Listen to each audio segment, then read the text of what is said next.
next presenters will be Liam Butchart and Katherine Wang, and the title of their talk is Harry Potter's Secondary World, a Reconsideration.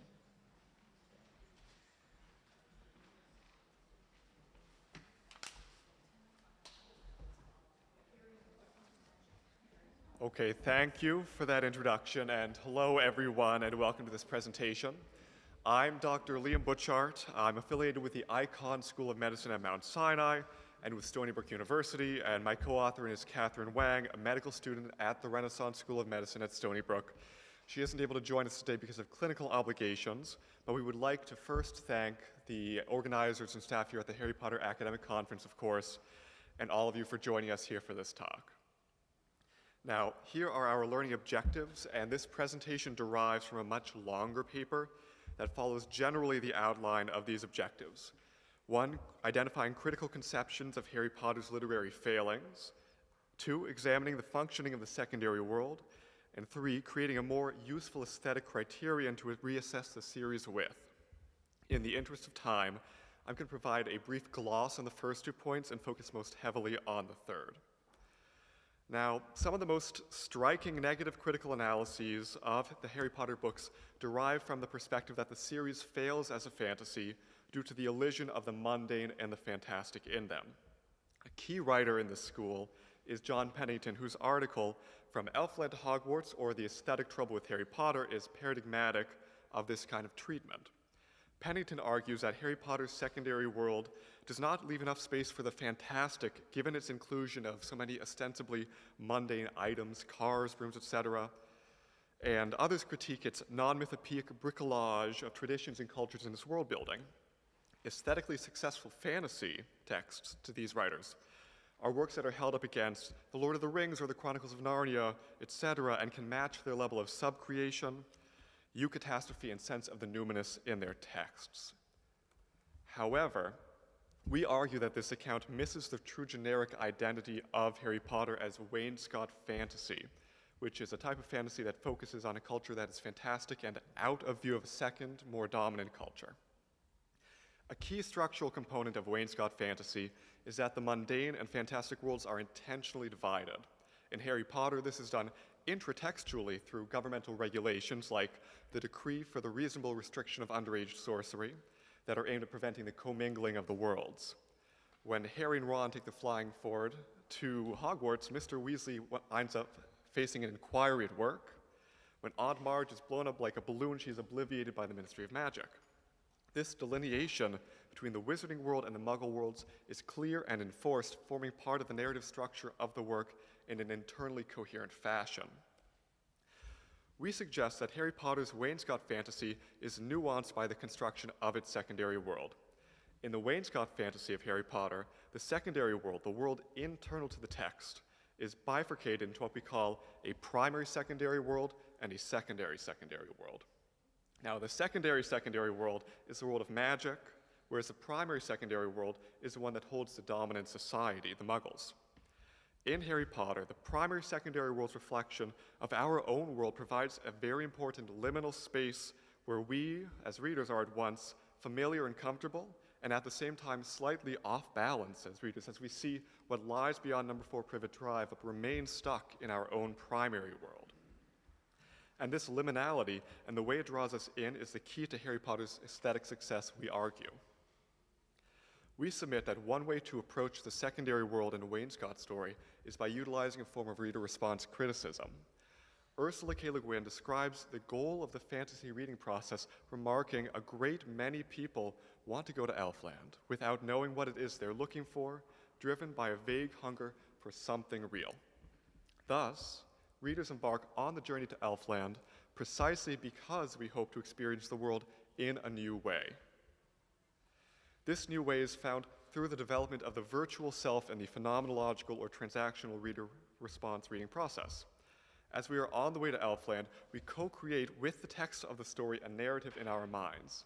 Now, we had a long discussion of Wolfgang Iser's phenomenological reader response theory here, but to borrow Lois Tyson's plain language explanation, for Iser, though the reader projects meaning onto the text, the reading activities through which we construct that meaning are pre-structured by or built into the text.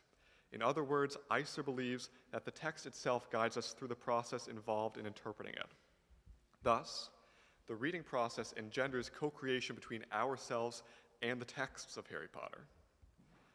Combining the goal and process of reading fantasy, we can begin to arrive at a theory that can undergird our analysis. The successful wainscot fantasy novel is that which satisfies the reader's desire to access the certain rare dreams, sensations they've never had before, and to enlarge their conception of the range of possible experience.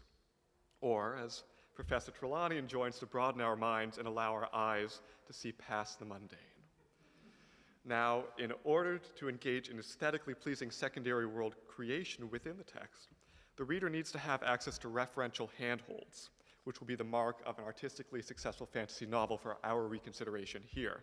These handholds are essential as the referential continuity between primary, secondary, and secondary worlds creates both immersion and reflexivity that distinguishing the wainscot from high fantasy and establishing different requirements for aesthetic success. Thus, we argue that Rowling is successful in creating a fantasy secondary world precisely because her references are so closely related to the primary world of the reader. Now, a reasonable place for this reassessment to start is where the critics find fault with the series, with the parallels to our own mundane world found in the text. Broadly, the setting of Harry Potter and its various facets contain things we see in our daily lives, but recouches them within totally different contexts. As Margaret Oakes writes, the wizarding world is similar to our own, but with a novel twist that instills its sense of wonder. This is seen with, for example, Mr. Weasley's noted and recurrent interest in Muggle items like electrical plugs and mail delivery, which we probably have never considered novel quite in the way that he views them. But these are just the beginning. The series is littered with simple items that are represented in entirely new ways. Oakes notes the parallels of our light switches and how they change the Lumos spell, how turning car keys is akin to tossing flue powder in the chimney, or how transplanting organs is similar to Harry's treatment with Skelligro. Normal aspects of our world have been transformed and transmuted into echoes that are reminiscent but also novel, that force us to re-examine our lived experiences. Magic has supplemented life for the wizards. The story that we are reading is made more interesting with magic rather than magic driving the setting wholly. Relatedly, we have a shared cultural experience of school attendance, but even though we may have experienced prefects, sporting matches, and curmudgeonly teachers, how many of our schools have representative ghosts or poltergeists? The common shared experience suddenly takes on new interest with these twists on the common school tropes. Consider another object that Pennington dismisses, the racing broom. The broom's ubiquity as a household item is what makes it so fascinating. Rowling is expanding the world of the reader, letting them take a household object and not only fly, but also play sports with it. The sense of imputing boring objects with magical flight being a meaningful bridge between our world and Harry's is further illustrated by the flying car, the Ford Anglia. The magic, the aesthetic value of these objects is not that they are totally novel and fantastic modes of temptation or travel or playing sports. Rather, it's how ordinary these objects are, allowing children, even adults, to see themselves playing the games or taking their father's car joyriding in a new way. Moving into slightly more serious terrain, we have some congruent themes also between our worlds. In the Dursleys, with their cookie-cutter suburban environment and jobs as homemaker, junior executive, and student, we see the worst forms of consumerism and parochialism. The Wizarding world, similarly, has a social hierarchy that runs parallel to our own, with elitist and wealthy families at the top, wielding power and influence, and those who are struggling to get by, struggling to purchase books. Furthermore, the historical echoes in Voldemort's desire to subjugate and to destroy Muggles are present and powerful for our own experience in history. These all draw us deeper and deeper into the world within a world, giving us concrete connections between our experiences and Harry's. And another connection. For a children's series, Harry Potter is intensely focused on the omnipresence of death and the need to process it even as a young person, bringing home the sobering point that some things in our world, like death, are unchangeable even with magic. But the parallel setting and the objects within the text are not the only referential handholds available to us, so let's move on to the topic of names. First is a mirror of Erised, and I will admit it took me probably 10 years after first reading The Sorcerer's Stone to realize the name contains an anagram, Erised for desire. And Pennington critiques this specifically, writing that the mirror has no essential magic about it, though Harry is able to see his parents in the reflection. But Dumbledore describes the universality of the experience of desiring. He says, the happiest man on earth would be able to use the mirror of Erised like a normal mirror. That is, he would look into it and see himself exactly as he is. It shows us nothing more or less than the deepest, most desperate desire of our hearts. Men have wasted away before it, entranced by what they have seen, or been driven mad, not knowing if what it shows is real or even possible. The strength of the connection to the primary world, the anagrammatic name, and fundamental compatibility of the emotions symbolized by the mirror mark it as a meaningful component of the world, a magical translation of normal experience. Additionally, Rowling names two particularly important streets in the book, Diagon Alley and Nocturne Alley. Diagon Alley is orally perceived as diagonally, a word within the lexicon of all but the youngest English speakers. Nocturne Alley, where the dark and the evil characters roam, is a homonym for nocturnally. Certainly a fitting allusion for a place where wickedness lurks, as the dark has assumed a special and evil significance in larger Western culture. Both of these names take words or concepts that children are familiar with and provide accessible ways for the readers to transpose their own schemata onto the fantastic world of Harry Potter. However, the names of the characters themselves are also deeply interesting because many are derived from foreign languages, particularly Latin and French. These are perhaps more intended for older audiences, little allusions to deepen characterizations and to connect the characters they denote to the primary world through history, astronomy, literary implications, etc.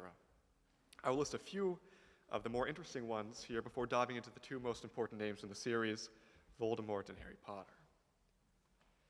Here we have a variety of different names, Draco Malfoy, Argus Filch, Bellatrix Lestrange, Remus Lupin, Fleur de la Cour, Sybil Trelawney, even Fox the Phoenix. They all have connections and allusions built into them. And with these names, Rowling's not just enjoying herself as a writer, but beckoning us to situate her works within our own wider cultural history. These brief etymological sketches are, of course, but a small slice of the meaning of the names and the wider pantheon of characters available to us, but they function to draw us further into the text. Now, for the most important names. Carrie-Anne Lelièvre explains Voldemort's name eloquently, and I'm going to cite her here. Lord Voldemort's name can translate from French both as flight from death and theft from death. It also euphonically suggests vault, leap over death. It is a partial anagram of his birth name, the rearrangement of which severs the links it represents to both his despised Muggle father and his magical mother and grandfather, that is, to his community. Lord Voldemort's main aim in the first 4 books of the series is to restore himself to life in a physical body. His long-term goals are immortality and power over the wizarding world. His name encapsulates not only his worldview, but also his narrative. Now, for Harry, there have been lots of proposed analyses, but we suggest that Harry Potter is exactly the sort of mundane, common English name of which any young boy could be the owner. By giving her protagonist a perfectly ordinary name, Rowling is opening the door for identification by her readers as the protagonists in their own versions of the story, substituting themselves into the subject position of the boy who lived as they create Iser's virtual dimension. In contrast to the ostentatiousness of Lord Voldemort's chosen moniker, Harry Potter denotes the everyman trying to find his way in the world, struggling against racism, hate, narcissism, all of which are part of the reader's own primary world, our world. Then, looking back on these details, the trappings of the secondary world of Harry Potter, flying broomsticks and curious names and all other sorts of small details, take on a new life distinct from the assertions of creative flaws by Pennington and those others. In this reading, the secondary world of Harry and Ron and Hermione is vibrant, and it's filled with connections to the primary world. Through the interspersion of details, the world of the readers, of us, is expanded, and the fantastic secondary world comes to life for us and with us. We further suggest that, by including a reflection of the primary world in the secondary world, Rowling is giving us an additional, deeper way to access the wizarding world. We are Muggles just like the Dursleys. However, unlike the Dursleys, we think that we know the wizarding world to be a fantasy. That puts us as the reader into a novel position. We are both within and without the text. After all, if we're muggles, then the question is, how can we really know that there is no wizarding world alongside us, actually? Every child who hopes against hope for a magical letter of admission on their 11th birthday reflects the power of the doubts that Rowling is seeding into our minds by creating the wizarding world as a wainscot.